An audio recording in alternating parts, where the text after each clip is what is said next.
Morning, absolute legends. I am Bournemouth, I am Pete, I am back, and today I'm going over my classics, my favourite designer fragrances that will be perfect from now, 10 years, 100 years, unless they get discontinued, in which case, yeah, it's just going to get absolutely annihilated. But as of right now, these are my perfect classic fragrances for men. They're timeless, they'll work for absolutely anyone, and I absolutely think they're all an absolute joy to wear. And they're absolutely beautiful. So there's no honorable mentions in this one. If you really like part 2, because I've got probably at least 2, 3 of these, I can say they're my perfect timeless fragrances. Let me know in the comments, and as always, I'll do a part 2 and part 3. And I might even do a niche version, a cheapest version, and a clone version if you'd like that as well. Let me know in the comments. But always, to tell you what are my absolute timeless classics. Right, so these are in no particular order. So as always, I'm going to start with a classic from 2006. It has probably one of the best openings of a fragrance ever. I love it for this one, and this from the house of YSL. This is L'Homme. I had to put one of these in because, quite frankly, they have spawned off so many flankers off this one fragrance. It's insane. Honestly, I don't know. Yves Saint Laurent must have made billions out of this one fragrance and the spin-offs. So it had to be in here, but it's like bergamot and ginger opening, which I just find so invigorating. It doesn't perform brilliantly. I get 5, maybe 6 hours on this one. But it's also got lemon, it's got spices, a bit of basil on here. So again, a little bit spicy, nothing too over the top. Cedar, vetiver, it's a very classic, manly fragrance. It smells amazing. The only thing I say, like I said before, the performance isn't brilliant. But if that could improve, that would be amazing. But for me, it had to be in this one. So my first one is Yves Saint Laurent L'Homme. Right, second one from my list, and again, this probably needs no introduction. This has been around nearly a decade, and to be quite honest with you, I can't see it slowing down anytime soon. It is an absolute masterpiece and a beautiful work of perfumery. Tom Ford Noir Extreme. Yes, I said it. It had to be in here. One of my absolute all-time favourite. And it's that note of coffee that is like a pistachio ice cream type thing. But also the cardamom, the nutmeg, a little bit of jasmine in here, which again lightens up a little bit. Cloves, cedar, even amber.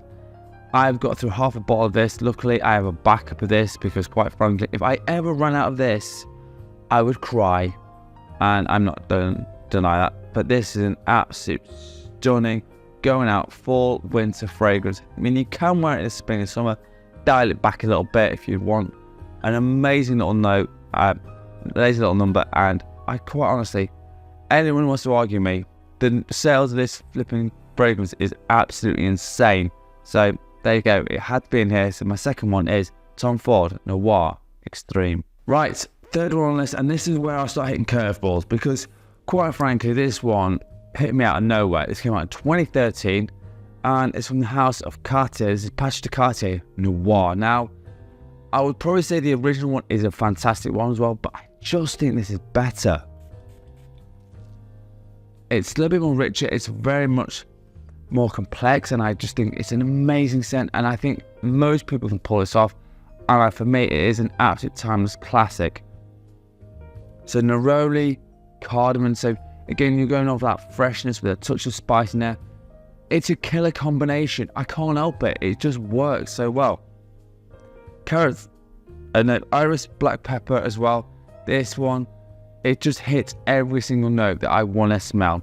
It's just phenomenal. I don't think it's even that expensive. I think it's about £40–50, which under the current market, I don't think that's excessive. So another phenomenal fragrance. Like I said, most from the Acqua di Gio line is flipping good. But for me, this one is just up there, and I just think it's an amazing fragrance. So this is my next one is Passion. Right, next one, and this one came out in 2016. Now, from what I'm seeing, this whole line is getting axed, but this one hasn't gone yet, and it is the originator, and it shouldn't. I don't want this to ever go, but I'll have to get another backup if it does, because I've already got two. Oh, this is my second bottle, but I'll also get another one. This is Prada L'Homme, and I think it doesn't really need any introduction other than it's the most sexiest, luxurious smelling fragrance from the design world pretty much ever. Otherwise, unless you got the original amber from Prada, which is like that purpley juice, which smell amazing, which I've got a bottle of that, but I don't use it that much. I will use this more than that one because it's a bit easy to get hold of. But neroli, cardamom, carrot seeds, which is a really unusual note. I don't know why that was in there. It's an amber, patchouli, a bit of cedar in here. It's just class in a bottle. It works on nearly every person. It's a masterpiece in my eyes, and it's an amazing scent. And no one can argue with me, because unless they're mad, and it's okay, I don't care. But this one is an amazing one. So the next one is Prada L'Homme. Right, my next one, and this one came out last year. Now, the reason I picked this one rather than some of the other ones, A, it's available, B, it's just a decent performer, and C, it just smells perfect, modernized, classic, that everyone can rock. And it's from Acqua di Gio Parfum. This is an absolute beaut, and I would have gone the original, but for me, the original just lacks the performance. It's a beautiful fragrance, but I just think this is more modernized. It works for more people, so that's why it's in here.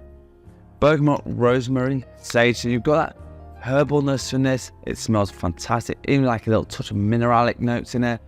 Again, easy to wear in aquatic, which quite frankly, everyone can wear this. Even a bit of patchouli and olibanum. This just works on so many levels for so many people. And Acqua di Gio kind of will work for everyone, and that's one of the best reasons to pick this in here. I think it's one of the best from the lines. I think Profondo is great, but I preferred Profumo, but that's getting axed, and this was its replacement. I think it's a great alternative unless they decide to axe this one, because quite frankly, they just do that anyway. So my next one is Armani Acqua di Gio Parfum. Right, my next one came out in 2008. It spawned off. At this point, I've lost track of how many flankers. It's just flanker. Every year, you pretty much guarantee a flanker from this. But this is the original one. This is the original Paco Rabanne 1 million. Yeah, the original, the OG. It still works to this day, and I don't know why, but it does.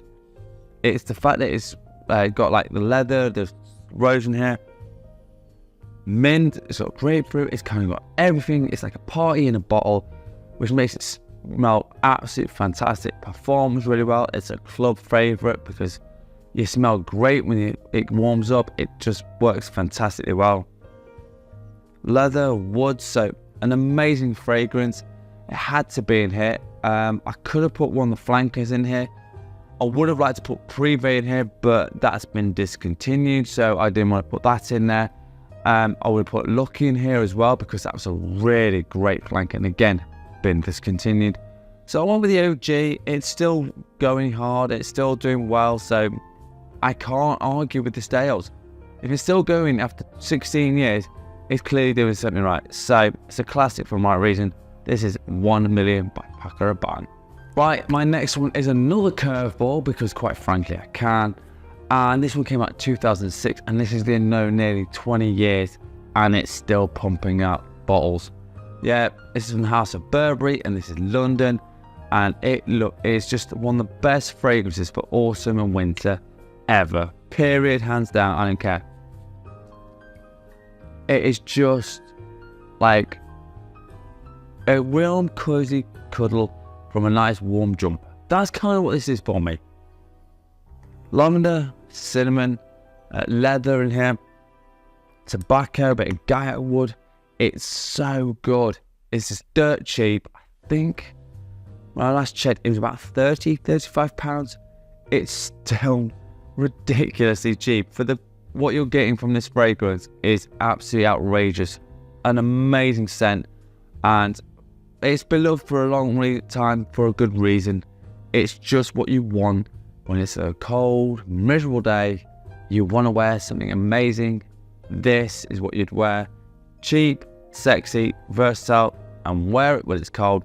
What more do you want? This is Burberry, London. Right, next one, and this is a flanker, but I do believe this is the best one by quite some distance. Now, I like both the other two, but this one for me came out in 2014. This is Bleu de Chanel Eau de Parfum. I just think this was just the perfect middle ground from the Parfum, which is very rich, very sexy, very luxurious, to this one, which is kind of in the middle from the EDT. A perfect synergy of freshness, woodiness. It's just works so well. Lemon, mint, ginger. So you get that freshness straight off the top. It smells stupidly good. But also it's got nutmeg, incense, sandalwood. I mean, the list goes on and on for this one. It does perform well. It's a classic at this point for me. You could go with the EDT, you can go with the Parfum. All three are great, but I just think EDP for me is the absolute quintessential best one by a landslide. So this is why I'm picking you, Bleu de Chanel Eau de Parfum. Right, second to last one, and this one came out in 2021. Again, you could probably go with some of the other flankers, but I went with the original one for this one. I just think it's the most versatile one. I think it smells amazing. This is Ralph's Club Eau de Parfum. It's just amazing fragrance. I didn't get it to start with. I thought it was a bit weird, but then over time, I've kind of grown to absolutely love this fragrance. Lavender, clary sage, even some cedar, and vetiver. It's just a very classy, well put together fragrance, and it's pretty much for everyone. You're going to smell amazing. It smells great. All I can say is wear this, you will love it. It's a signature worthy fragrance. Anyone could pull this one off. Now you could go with the Parfum or the Elixir. The Elixir one, for me personally, is a bit more older, and it's because it's got that spice in there. I just think it's just that little bit more. This is an absolute versatile weapon, and honestly, I don't know anyone who does not love this fragrance. So for me, this is Ralph's Club, Ralph Lauren, Ralph's Club. Right, we round up the list. Now I was gonna go with this one. I'll show you which one I was gonna originally go with. From the House of Dior, it's gonna be Fille de Lieues, but then I went, I can't because it's been discontinued. So I'm like, I'd love to give you this option, but I can't because it's not available anymore. However, what I have picked for you is what came out in 2021, and this one is just sensational. This is the Dior Vanilla Diorama, and it's just unbelievable. And again, I love this fragrance. So it's got orange, cardamom and rum. I mean, let's face facts, that smells like a party in a bottle for me. It smells absolutely sensational. Vanilla, touch of sandalwood in here. This is amazing scent. I want everyone to try this one at some point because it's so flipping good. Criminally underrated in the world of Dior because everyone talks about Dior Sauvage or Eau Sauvage or Fahrenheit or whatever. This one is a hot, forgotten little gem, and I will tell you now, if you want to smell better than 99.9% people out there, try this one. It's perfect for autumn and winter, and you'll definitely smell like $1,000,000. They're not cheap, the exclusives, but my word, they are so worth it. So for me, this is the last one, as perfect as it goes. This is Dior Vanilla Diorama. Right, so there are my perfect designer fragrances that I think are absolutely amazing. It's always time to tell you what I'm wearing in scent of the day.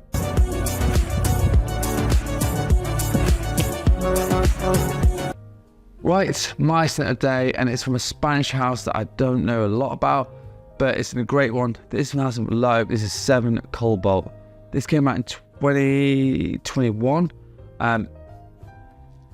and it is a real fresh version of a blue fragrance, kind of pimped up with some incense, clove, and a few other things that make it smell a little bit better. It's an amazing scent. Well worth finding this house and trying something different. So as always, my scent of the day is low 7 Cobalt, and as always, let me know in the comments what your scent of the day is. Right, so there you have it, my perfect 10 out of 10 fragrances for designers.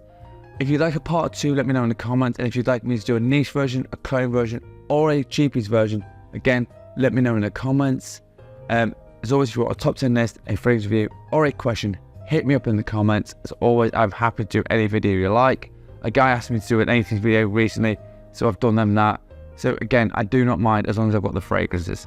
As always, I'm on TikTok and Instagram, and I'm there posting most days. And if you'd like to follow me there, find me in the link in the description box below, and it'll take you straight there. And as always, you absolute legends. Smell amazing. Thank you so much for watching. Peace out.